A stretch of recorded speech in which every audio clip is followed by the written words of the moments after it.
बिहार भी लेके चलेंगे, बिहार के गया ले चलेंगे शेरघाटी, जहां से मेरे साथ राकेश कुमार सिंह जुड़ गए। राकेश, अब आज door to door campaign allow है, ऐसा कहना है इलेक्शन कमीशन का। आज रैलीज नहीं हो सकती हैं, आज आप कह सकते हैं बड़ी रोड शोज नहीं हो सकते, लेकिन डोर टू डोर कैंपेन जो है वो अलाउड है। आप गया के शेरघाटी में हैं, शेरघाटी की जनता इस वक्त क्या कह रही है? नक्सल की एक बड़ी समस्या है वहां पर।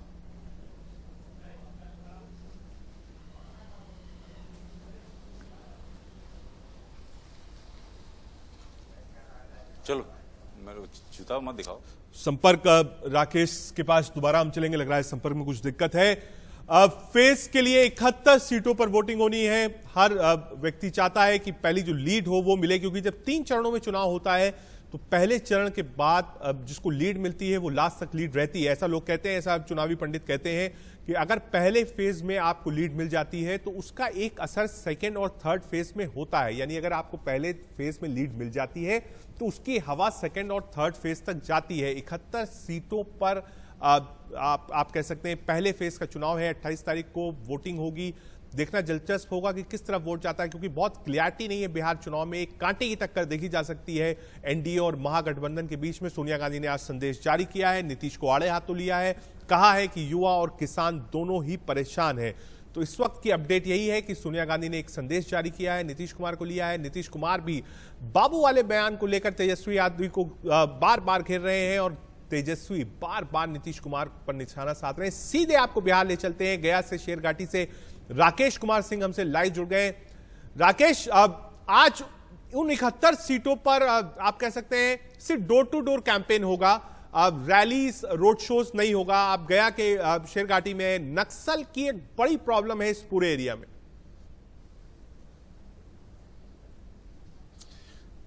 देखिए रजत, सबसे महत्वपूर्ण बात यह है कि ये जीटी रोड जो कि दिल्ली से ये रोड कोलकाता तक जाती है और NH2 के नाम से जाना जाता है। NH2 से 8 किलोमीटर की दूरी पर स्थित ये पलकिया गांव है और ये नक्सल प्रभावित इलाका है। सबसे महत्वपूर्ण बात यह है कि ये गांव काफी बुद्धिजीवी है और जहां मैं आपको दिख रहा हूं, यहाँ पर आप देख सकते हैं कचहरी है। यहाँ पर सारे गांव के लोग इकट्ठा होते हैं और जैसे ही मुझे पता चला कि एक ऐसा गांव है जहां पर पूरी रणनीति तय होती है कचहरी में कि आखिरकार वोट किसे दिया जाएगा। हमारे साथ कुछ लोग हैं और ये बताइए कि यहाँ मुद्दा क्या है? यहाँ विकास का मुद्दा है स्पष्ट। अब विकास को लेकर ही हम लोग मतदान करेंगे। माने आज तय हो गया है यहाँ? बिल्कुल बिल्कुल। और जी यहाँ विकास आप देख भी सकते हैं, आप आए होंगे जिस सड़क से पक्कीकरण है, हर गली में आपको कंक्रीट का रोड मिलेगा।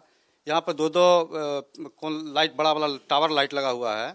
सारा यहाँ विकास का पूरा कार्य हुआ है। देखिए रजत, आप बताइए यहाँ पर आप कल जब वोट करने जाएंगे तो किन बातों को ध्यान में रखेंगे? विकास का मुद्दा ही तो सबसे पहला मुद्दा है। इन विकास के साथ साथ हमारे यहाँ जो भी नक्सल प्रभावित क्षेत्र जब आप कहते हैं तो उससे अब हम लोगों को नक्सल प्रभावित क्षेत्र का कोई प्रभाव नहीं पड़ रहा है। नीतीश कुमार के शासन के दौरान ये 15 साल जो पहले राजद का जो शासनकाल था, अब जो शासनकाल 15 साल हम लोग जी करके देख लिए हैं, बहुत ही दोनों में फर्क है। आप बताइए, फर्क दिख रहा है? जी, फर्क तो बहुत दिख रहा है। पहले हम लोग शाम 6 बजे के बाद घर से निकलना एकदम मुमकिन हो जाता था, लेकिन आज के युग में 10 बजे 11 बजे रात में एकदम निकल सकते हैं। और दूसरी बात कि हम वोट जाति से जो ऊपर उठकर बात करेगा उनको वोट देंगे। रजत, इस गांव की विशेषता यही है, जब मैं यहाँ पर आया तो यहाँ पर चर्चा चल रही थी। चर्चा, हमने पूछा कि क्या चर्चा कर रहे हैं, तो यहाँ पर मुद्दों के आधार पर चर्चा हो रही थी। और यहाँ पर कुछ देर पहले जो है 2 प्रतिनिधि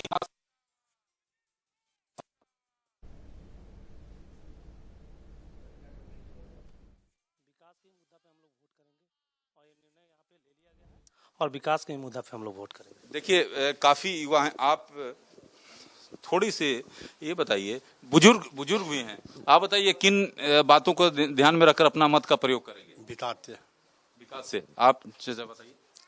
मैं तो शांति विकास दोनों के मुद्दा पर बात करूंगा। मैं 90 के दशक को देखा हूं, उस दंश को हम झेले हैं। मेरे पीछे के पीढ़ी दंश नहीं झेला है। क्या उस पीड़ा थी, क्या कष्ट था, वो हमने झेला है, उसका पीड़ा आज बेरोजगार मैं हूँ तो 15 साल का शासन ही है।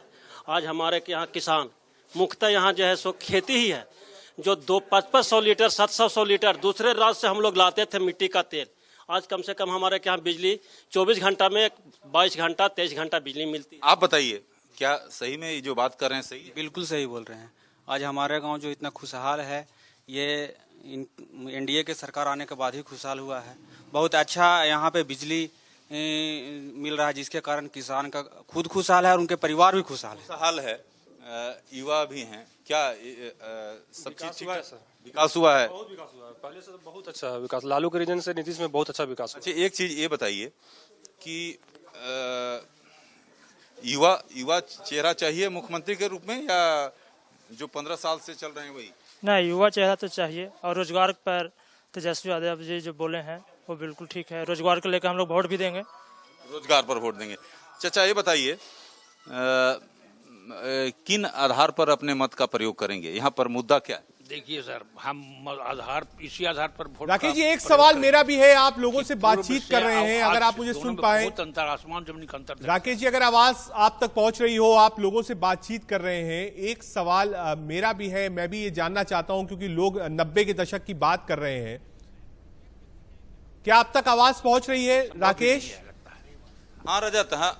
एक सवाल मैं भी समझना चाहता हूं, क्योंकि एक एनालिसिस ये भी है, जो लोग यहां बता रहे हैं वो 90 के दशक की बात बता रहे हैं। बिल्कुल ठीक बात है, लोग बहुत त्रस्त थे, लेकिन क्या वो बैगेज जो 90 का बैगेज है, जो 90 का बोझ है, आज 2020 का कंपैरिजन उस लीडर्स को, उस लीडरशिप के परिवार से किया जाए? पहली बात, यानी सीधे सीधे क्या तेजस्वी को लालू प्रसाद यादव से कंपेयर किया जाए? क्या उनको लालू और तेजस्वी में अंतर नजर आता है? पहली बात। दूसरी बात, क्या लोकतंत्र में बदलाव जरूरी नहीं है? अच्छा, एक चीज चाचा ये बताइए कि लालू और तेजस्वी में अंतर आपको नहीं दिख रहा है? दूसरी चीज कि जिस तरह से जो तेजस्वी का जो सोच है, क्या आप मानते हैं कि? देखिए सर, बेटा तो लालू यादव को है, विचार भी तो उनका उसी तरह का है, समझे कि नहीं? विचार में तो इनमें अंतर जरको नहीं हमको लगता है कि है। आप बताइए, कुछ अंतर दिख रहा है? जी नहीं, एक ही विचार है दोनों का, सेम टू सेम विचार है। आज कल ही युवा चेहरा चाहिए या हम लोग जंगल राज से हटना चाहते हैं, इसलिए हम लोग उन्हीं का वोट करेंगे। देखिए रजत, कल अगर बात करें, जब बीजेपी के राष्ट्रीय अध्यक्ष जेपी नड्डा जब औरंगाबाद में रैली को संबोधित कर रहे थे, तो उन्होंने सीधे तौर पर जो मोदी सरकार की उपलब्धियां थी उसको उन्होंने गिनाई थी, और रविशंकर प्रसाद ने साफ तौर पे ये कहा था कि जो तेजस्वी की रैली है और उसमें जो झंडे लगे हुए हैं उसमें, या जो पोस्टर हैं उसमें लालू प्रसाद और राबड़ी का पोस्टर नहीं लगा हुआ है। राबड़ी का जो तस्वीर वो बैगेज मुझे लगता है, चाहे वो मीसा हो, हमने देखा मैनिफेस्टो में नजर नहीं आई, लालू प्रसाद यादव की तस्वीरें नहीं थी और साथ ही राबड़ी देवी की तस्वीरें नहीं थी, तो वो बैगेज से शायद तेजस्वी हटना चाहते थे, कैंपेन बहुत फोकस रखना चाहते थे। लेकिन जैसा आप बातचीत कर रहे हैं राकेश,